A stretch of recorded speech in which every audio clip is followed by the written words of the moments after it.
हार नहीं होती, बिन मेहनत के फुलवारी कभी गुलजार नहीं होती। जो शेर जिगर ना हो तो कभी ललकार नहीं होती, हीरे को तराशे बिन उसमें चमकार नहीं होती। बिन प्रयासों के कुछ भी कभी हासिल नहीं होता, कोशिश करने वालों की कभी हार नहीं होती, कोशिश करने वालों की कभी हार नहीं होती। गिरते हैं शहसवार मैदान जंग में, वो तिफल ही क्या गिरे जो घुटनों के बल चले। ओ इरादे बुलंद जो ना हो अगर, तो फतह फिर कैसे मिले। कायर की कभी भी दुनिया में जय जयकार नहीं होती, कोशिश करने वालों की कभी हार नहीं होती, कोशिश करने वालों की कभी हार नहीं होती।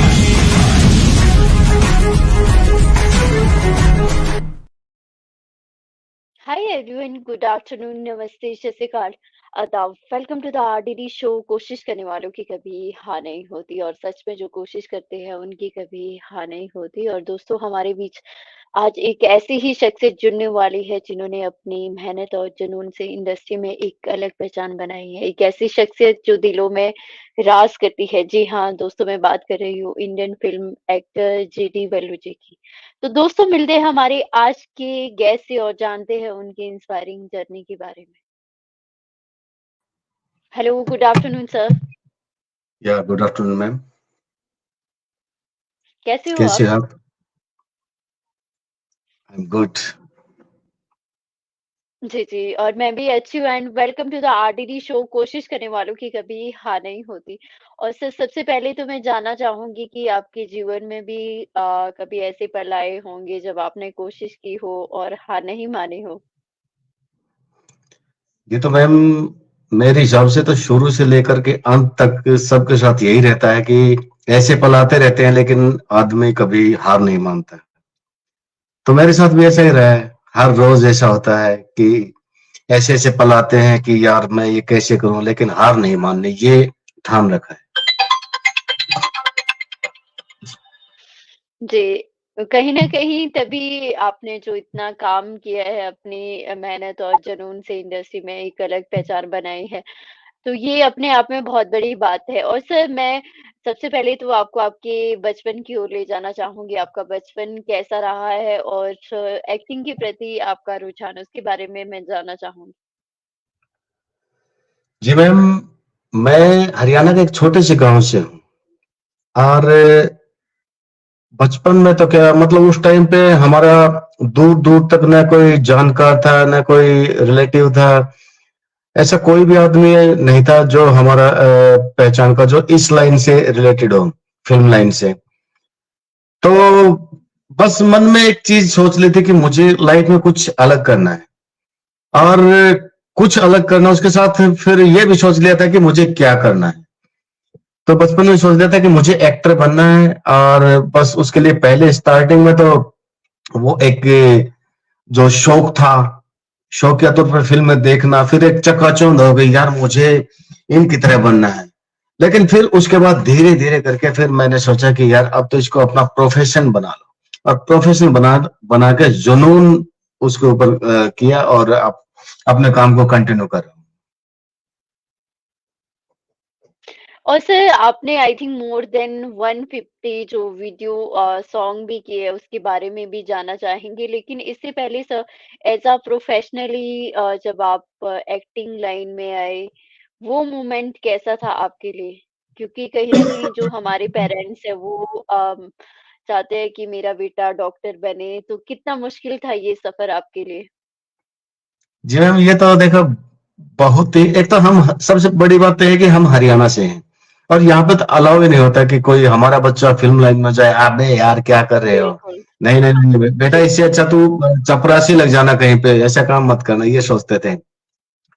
और तो मैंने मतलब पहले घर वालों को पता भी नहीं था, मैं कई बार घर से भाग गया। मैं कहा यार फिल्म में काम करना, फिल्म में काम करना। फिर वापिस आया तो एक बार ऐसा टाइम आया कि मैंने अपने पापा जी को बोल दिया, मैं कहा, मैं पापा जी को घर पे बाबू बोलता हूँ। मैं कहा बाबू मन्ना तो करना है तो फिल्मों में काम करना है, मतलब मुझे अगर कुछ करना है तो फिल्मों में ही काम करना है, इसके अलावा मुझे कुछ नहीं जी। करना और ना ही मैं कर सकता हूँ। तो बस उस दिन पापा जी ने बोला ठीक है बेटा, अगर तू ये करना चाहता है तो ये ही कर, लेकिन इसमें क्योंकि उनकी अपनी सोच है, उनको पता था कि इस ये लाइन क्या है, तो उन्होंने मुझे सिर्फ दो बातें बोली। एक तो कभी किसी के साथ बेईमानी मत करना, और दूसरा कभी यहाँ पे उन्होंने ये बोला था कि इस लाइन में रोज नई नई लड़कियां आती है, नई नई औरतें होती है, तो ऐसा कुछ मत करना। तो आज तक उस दिन ये सोच लिया था, आज तक सिर्फ अपना जो काम है उसी के ऊपर फोकस है और वही करना चाहता हूँ और वही कर रहा हूँ।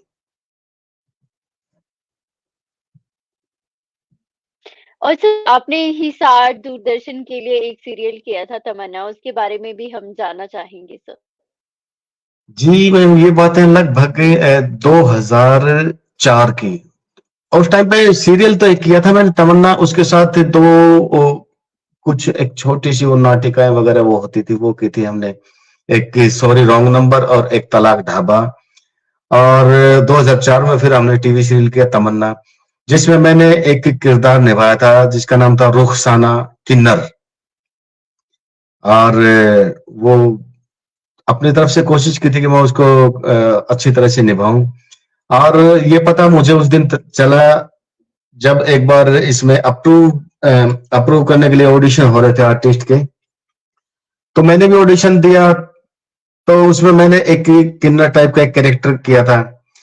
तो फिर उन्होंने बोला कि बाकी सब है ना कहीं किसी के थ्रू इसमें सिलेक्ट हो रहे हैं, लेकिन ये जो एकमात्र है ये अपने दम पे हो रहा है। तो उस दिन मुझे पता चला कि मैं कहीं ना कहीं वो किरदार निभाने में सफल रहा। जी, जी। और सर आपके गुरु कौन रहे हैं अगर मैं एक्टिंग की बात करूँ? क्योंकि जी, मेरे गुरु कहीं है न रवि कहीं चौहान जी। एक्टिंग मेरे गुरु जी रवि चौहान जी हैं, जो एक फिल्म आई थी पगड़ी द ऑनर, जिसमें उन्होंने एक बुजुर्ग है मांगेराम, उनका किरदार निभाया है। और बस वही मेरे गुरुजी हैं, बाकी सब आदर्श हैं। और उनसे उन्हीं की प्रेरणा है, उन्हीं ने जो मार्गदर्शन दिया उसी के ऊपर चल के ना आज कोशिश कर रहा हूँ कि मैं कामयाब हो जाऊं। जी, जी। क्योंकि कहीं न कहीं गुरु की जो ब्लेसिंग होती है सर, जी जी जी वो मैम, हमारे बिल्कुल साथ होती 100% है। है। जी, जी, कहीं ना जी। कहीं नहीं, सब कुछ गुरु और माँ बाप, ये दो ही चीजें हैं। बिल्कुल सर, बिल्कुल सही कहा है। और सर अगर मैं सॉन्ग की बात करूँ तो आई थिंक आपने मोर देन 150 जो वीडियो की है उसके बारे में भी हम जानना चाहेंगे सर। वो जी, एक्सपीरियंस कैसा रहा है? उन दिनों में हमारे यहाँ पे फिल्मों का काम नहीं था।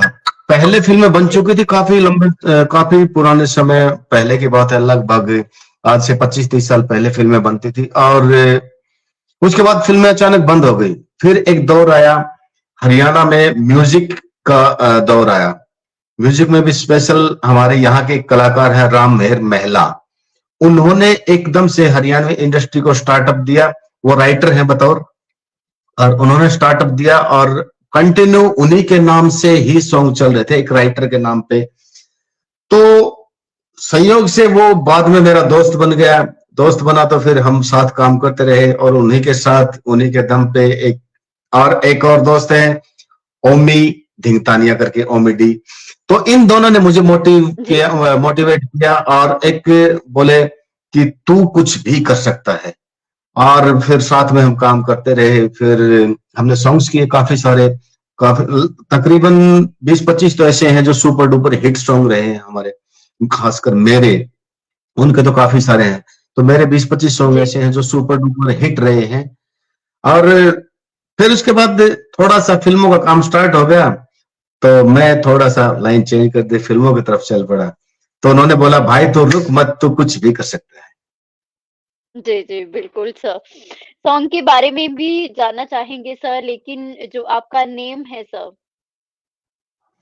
जी उसके बारे मैम। में भी हम जानना चाहेंगे। जी, मैम, वैसे मेरा नाम बलजीत सिंह है। और किसी ने मुझे बोला कि यार तेरा जो नाम है ना, कुछ दूसरा नाम बता, तेरा क्या कुछ है? मैं कहा यार दूसरा तो क्या है? तो उन्होंने, फिर मैंने बोला कि घर पे मुझे बल्लू बोलते हैं। तो बोला तेरा बल्लू नाम अच्छा है। तो फिर मैंने काफी सर्च किया अपने ऊपर, रिसर्च किया, और तकरीबन 6-7 महीने के बाद फिर मैंने किया JD बल्लू। और JD बल्लू का मतलब ये है कि J फॉर जागेराम मेरे पिताजी हैं, और D फॉर धन्नो देवी मेरी माँ का नाम है, और बल्लू वाओ! मेरा घर का नाम है। सबसे पहले माँ बाप, उसके बाद क्या फिर बात है मेरी सर! कोशिश। Hats off sir! Thank you ma'am, thank you so much. क्योंकि जो सबसे पहले हमारे जो गुरु होते हैं वो हमारे पेरेंट्स होते हैं और कहीं न जी कहीं जी, उनकी ब्लेसिंग है आपके साथ, तभी तो आपने इतना अच्छा काम किया है। बिल्कुल 100% मैम। देखो मेहनत हर कोई करता है, मेहनत हर कोई करता है, लेकिन वो जो ब्लेसिंग्स कौन कहां से कितनी कमाता है, वो मेन चीज है। बिल्कुल सर, बिल्कुल सही कहा है। और सर आपका जो वीडियो आया था, म्यूज़िक वीडियो बाबू मेरा बाबू, काफ़ी सारे वीडियोज़ आए हैं सर। उसके बारे में हम जानना चाहेंगे, क्योंकि आपने मैम फ़िल्मों में भी काम किया है और म्यूज़िक वीडियो में तो कितना अंतर रहता है इन सब में? म्यूजिक वीडियोस मैंने बताया कि काफी सारे किए हैं, लेकिन उनमें से कुछ एक दो ऐसे हैं जो मतलब मेरे दिल के करीब हैं। उनमें से एक सॉन्ग है माँ बाप करके ना, जी, और उस माँ-बाप। थोड़ा सा मैं बोल के बता देता हूँ क्योंकि मुझे गाना नहीं आता, तो मैं बोल के ही बताऊंगा। माँ बाप तो करते काट दिए बेटे ने पाल लिए कुत्ते। और ये सॉन्ग किया था मैंने, उसके बाद फिर मुझे एक ठप्पा लग गया कि फादर के कैरेक्टर के लिए। तो तकरीबन 10 साल मुझे लगे ये ठप्पा हटाने में, और अभी तक मेरी कोशिश ये है। अब पिछले 1-1.5 साल से मैं बस थोड़ा सा यूं लगा है, एक कि वो छवि तोड़ के ना दूसरी छवि बनाने की कोशिश कर रहा हूं, और काफी हद तक सफल भी हो रहा हूं। तो बहुत सारे सॉन्ग किए मैंने। जी, जी। और सर इसके अलावा अगर मैं फ़िल्मों की बात करूँ तो आपने लाल रंग, पगड़ी दा ऑनर, नंगे पाँव, कंचनी, बेचारे, बीबी के मारे, कुछ ना राख्या, आशिकी में, हंसा, पुनर्जन्म इत्यादि आपने साड़ी मर्ज़ी और दादा लक्ष्मी जैसी फ़िल्मों में काम किया है। वो एक्सपीरियंस मैं जानना चाहूँगी सर, क्योंकि आपने जैसे अभी कहा कि मैं सॉन्ग के बाद फ़िल्मों की तरह आपका रुझान हुआ, तो वो एक्सपीरियंस कैसा था? कितनी मुश्किलें आई सर इस सफ़र में? मैम वैसे तो हर फिल्म की अपनी एक कहानी है। हर फिल्म में मतलब क्या रहा है, क्या हुआ हमारे साथ, क्या दिक्कतें आई। तो स्पेशली इसमें से जो दादा लक्ष्मी फिल्म है, इसकी मैं एक कहानी बताता हूँ। जी, जी। एक्चुअली मेरे पास यशपाल जी का फोन आया, बोले बल्लू एक कैरेक्टर है इसमें, तो तू करेगा वो। मैं कहा ठीक है सर। बोला दाढ़ी कितनी बड़ी है तेरी? और उसी दिन एक मेरे दोस्त की शादी थी, मैं उस शादी में जा रहा था, तो क्लीन शेव की हुई थी, मैंने उसी दिन की थी जस्ट। मैं कहा सर आपने तो अब बताया, मैं तो आज ही क्लीन शेव की है। बोला यार तूने ये क्या कर दिया। फिर मैं बोला सर आप ये बताओ कि आपको कितने दिन में कितने चाहिए? बोला क्या? मैं कहा हाँ जी सर, आप ये बता दो कि कितने दिन में कितने चाहिए। बोला इतना कॉन्फिडेंस है? मैं कहा जी सर। बोला ठीक है, तो बोले 10 दिन में 15 दिन में चाहिए बड़ी बड़ी। मैं कहा ठीक है सर, हो जाएगी। तो फिर उसके साथ मैंने कुछ अपना ट्रीट किया, और कुछ थोड़ा सा टाइम भी ज्यादा लग गया थोड़ा शूट होने में। तो वो जब जिस दिन मैं शूट में पहुंचा, तो मेरी वैसी ही थी जैसी उनको चाहिए थी। तो बस ये कॉन्फिडेंस, इसमें मात नहीं खानी चाहिए। बाकी सब कुछ तो जी, जी। ऊपर वाले की मर्जी है। जी, जी। और इस फ़िल्म के बारे में मैं और डिटेल में जानना चाहूँगी, क्योंकि आपने पगला बाबा का जो रोल किया है, वो कितना डिफ़िकल्ट था। और यशपाल सर जो कि एक इंस्टीट्यूशन है, मैं अगर उनके बारे में बात बिल्कुल करूँ, बिल्कुल बिल्कुल। यस, और बिल्कुल बिल्कुल। बहुत ही डाउन टू अर्थ पर्सनैलिटी। तो वो मैम एक्सपीरियंस कैसा था सर आपके लिए? और करैक्टर में घुसना, जो कि पगला बाबा का जो करैक्टर था वो थोड़ा-सा अलग था। मुझे लगता है मैम अगर यशपाल जी नहीं होते वहां पे, तो शायद मैं वैसा नहीं कर सकता था। क्योंकि एक तो जो इस एज से उस एज में जाना है, और फिर उसके अंदर जो ये कैरेक्टर है उसके अंदर काफी सारे वेरिएशंस हैं। वो एक बूढ़ा बुजुर्ग है, लगभग 75 की एज का है। फिर उसकी कमर में दिक्कत होती है, वो मतलब सीधा नहीं रह सकता, उसके गले में दिक्कत है, बोल नहीं सकता। वो सारी चीजें यशपाल जी ने जो समझाई, जो उनका जो तरीका था ना समझाने का, सबसे बड़ी बात वो है। और ये मेरे लिए बहुत बड़ा चैलेंज था। और जब मैंने किया तो थोड़ा और मतलब एक दो बार तो यूं लगा कि यार मतलब मैं शायद पता नहीं कर पाऊंगा, नहीं कर पाऊंगा।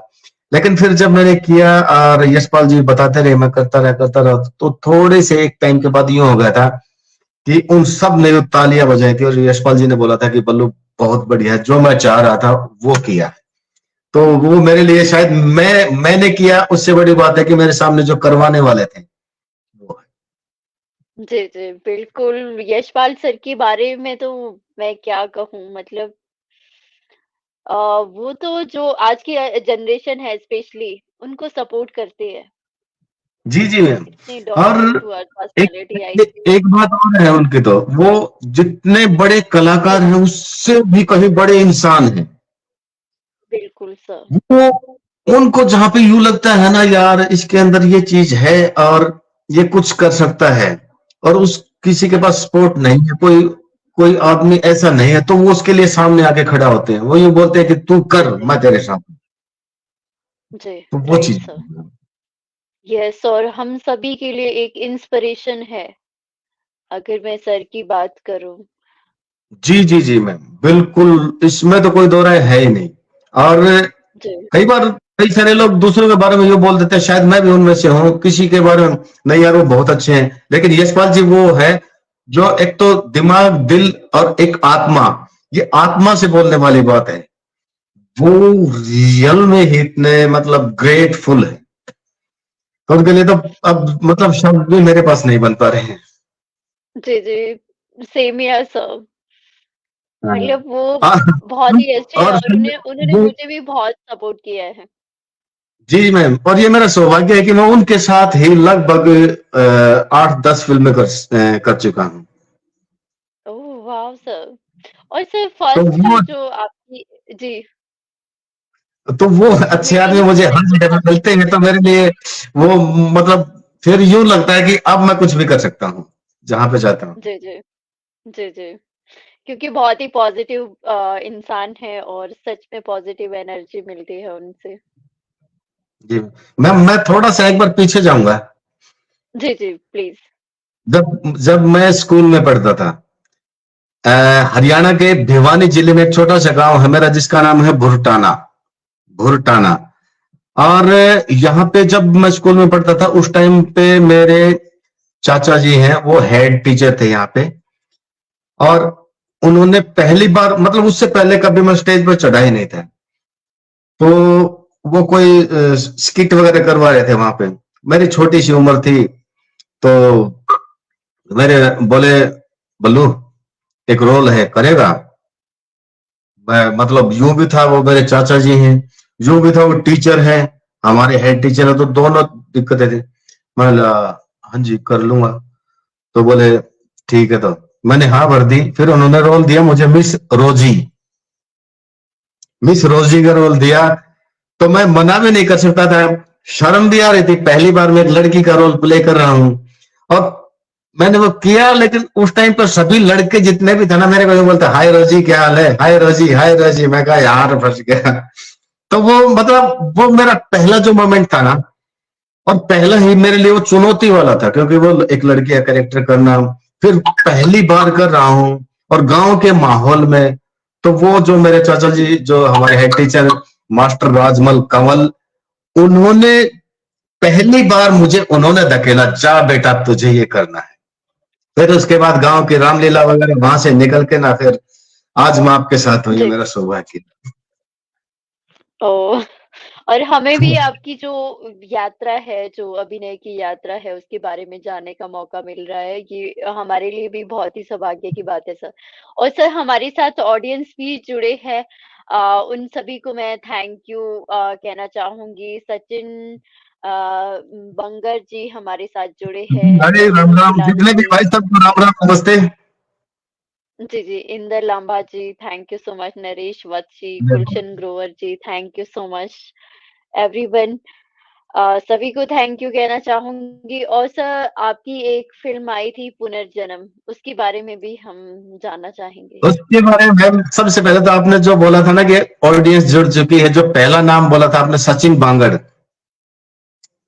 उन्होंने डायलॉग लिखे हैं इस फिल्म के, पुनर्जन्म के। तो सचिन बांगड़ भाई आपका बहुत बहुत जी, शुभकामनाएं। जी।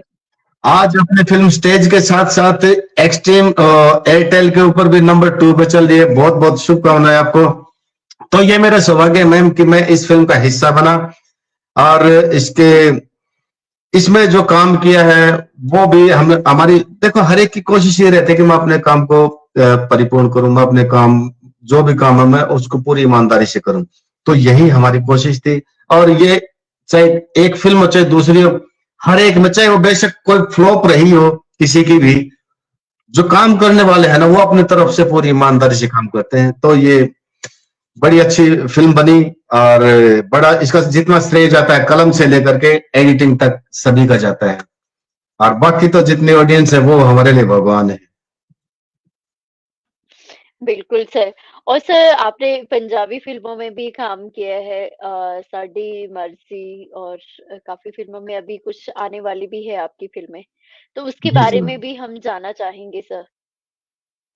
मैम जो ये फिल्म थी साडी मर्जी, इसकी तो एक अलग कहानी है। इसमें मैं कास्ट नहीं था इसमें, एज एन एक्टर के तौर पे नहीं गया था मैं इसमें, मुझे बुलाया था लैंग्वेज इंस्ट्रक्टर के रूप में, क्योंकि ये फिल्म पंजाब में हो रही थी और इसकी कहानी हरियाणा और पंजाब की थी। तो पंजाब के कुछ आर्टिस्ट थे जो हरियाणवी कैरेक्टर कर रहे थे।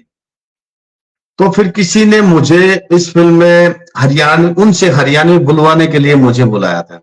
मैं वहां पे गया, और इसके जो डायरेक्टर हैं अजय चंडोक जी, डीओपी नजीब खान जी, और इसके जो राइटर हैं निहाल पुरबा जी, तो इन लोगों से मेरी मीटिंग हुई। तो मैंने इनको वहीं पे बोल दिया था, मैं कहा सर देखिए, मैं आप लोगों का एक बात स्पष्ट बोलता हूं कि मैं एक्टर हूं, मैं और कुछ नहीं हूं, मैं सिर्फ एक्टर हूं। तो बोले अच्छा। फिर बोले आपको हरियाणवी आती है? मैं कहा हाँ बोलो क्या बोलना है। मैं एकदम से हरियाणवी में हो गया, वहां बोलो क्या बोलना है, बता मैं ठेठ हरियाणा गाँव से, मैं गाँव का। बोले अब कोई दिक्कत नहीं है। तो फिर इन लोगों की मीटिंग में इन्होंने बोला कि यार देखो, एक तो ये हरियाणवी जो हमें चाहिए थी वो इसको आते है, वो ये हरियाणवी है, और दूसरी बड़ी बात ये है कि ये एक्टर है। हरियाणवी के साथ साथ उनको फील भी, मतलब वो बताने में वो मददगार जी। रहेगा। तो फिर उसमें मैं गया, फिर उन लोगों ने छोटा कुछ कैरेक्टर दिया मुझे। फिर उसके बाद ये कोहरा की हमने जो नेटफ्लिक्स के ऊपर आई थी कोहरा वेब सीरीज, जी, जी। और ये वरुण सोबती की थी।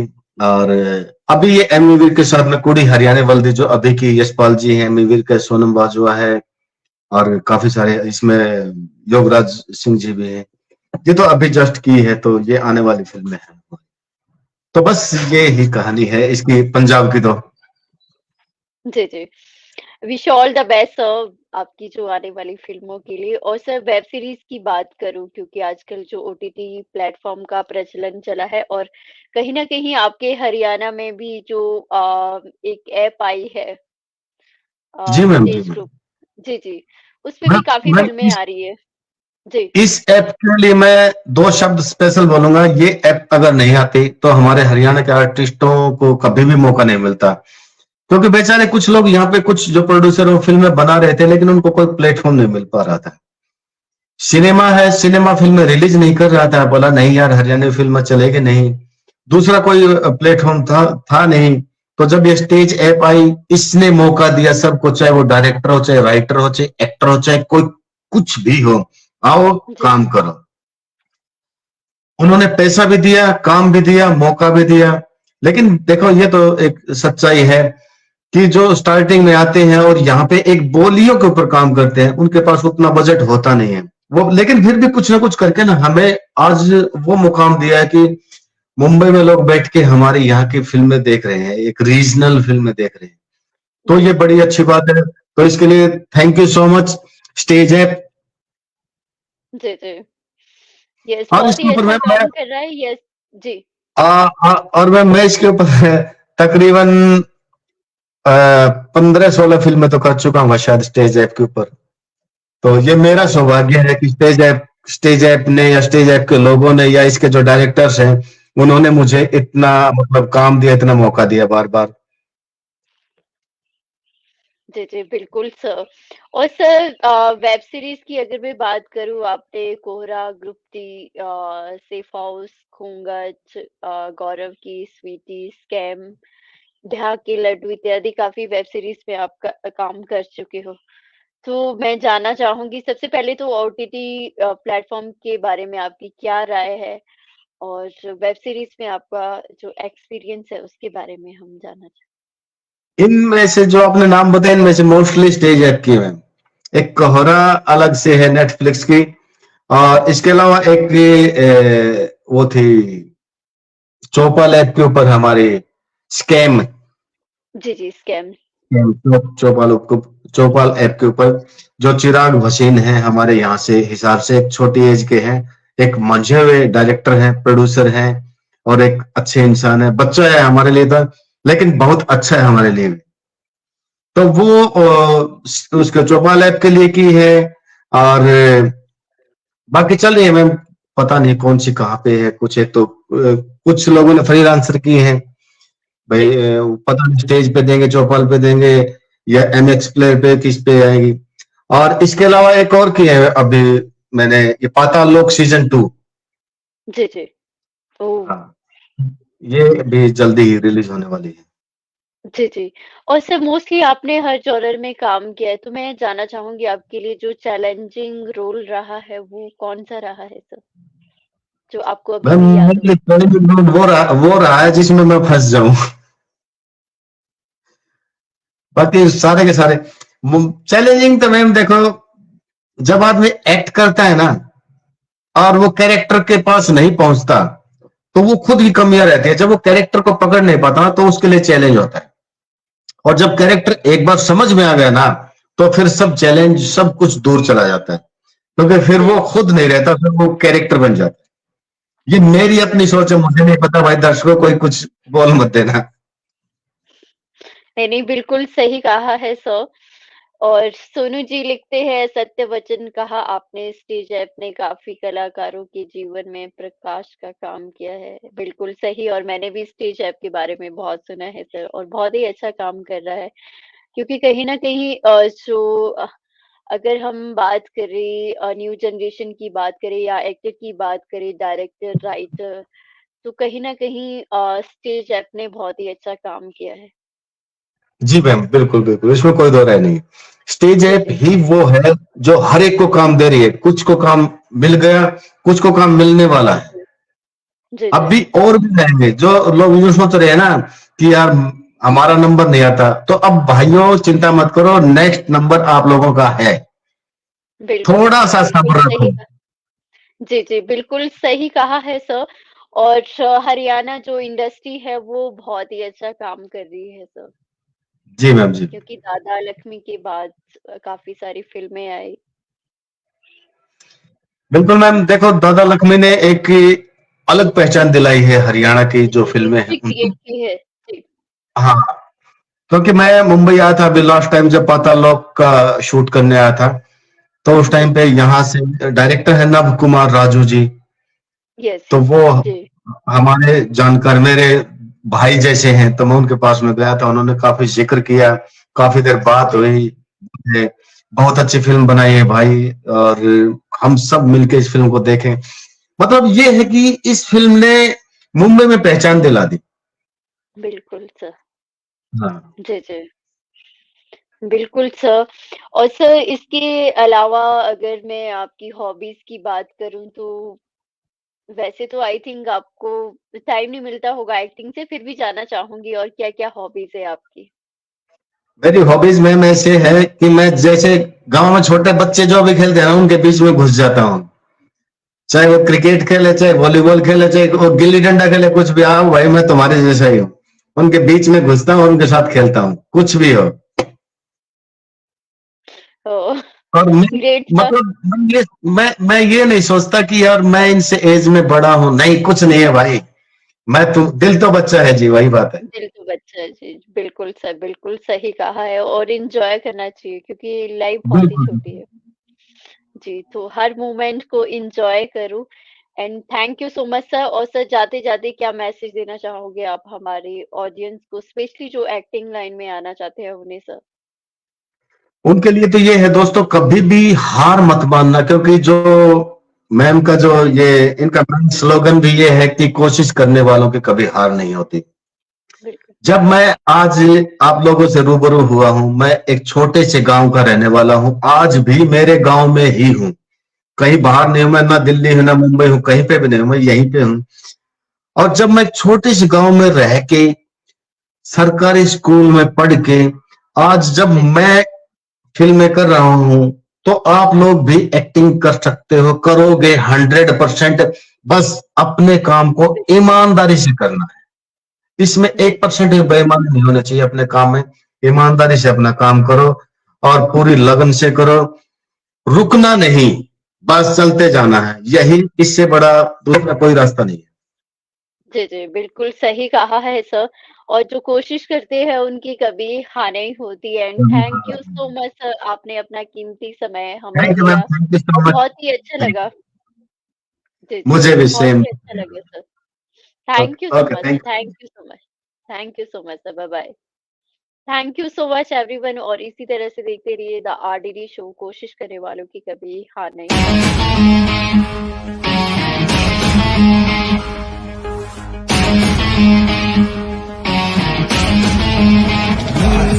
तूफान से टकराए बिन कश्ती पार नहीं होती, बिन मेहनत के फुलवारी कभी गुलजार नहीं होती, जोशे जिगर ना हो तो कभी ललकार नहीं होती, हीरे को तराशे बिन उसमें चमकार नहीं होती, बिन प्रयासों के कुछ भी कभी हासिल नहीं होता, कोशिश करने वालों की कभी हार नहीं होती, कोशिश करने वालों की कभी हार नहीं होती, गिरते हैं शहसवार मैदान जंग में, वो तिफल ही क्या गिरे जो घुटनों के बल चले, ओ इरादे बुलंद जो ना हो अगर, तो बतह फिर कैसे मिले, कायर की कभी भी दुनिया में जय जयकार नहीं होती, कोशिश करने वालों की कभी हार नहीं होती।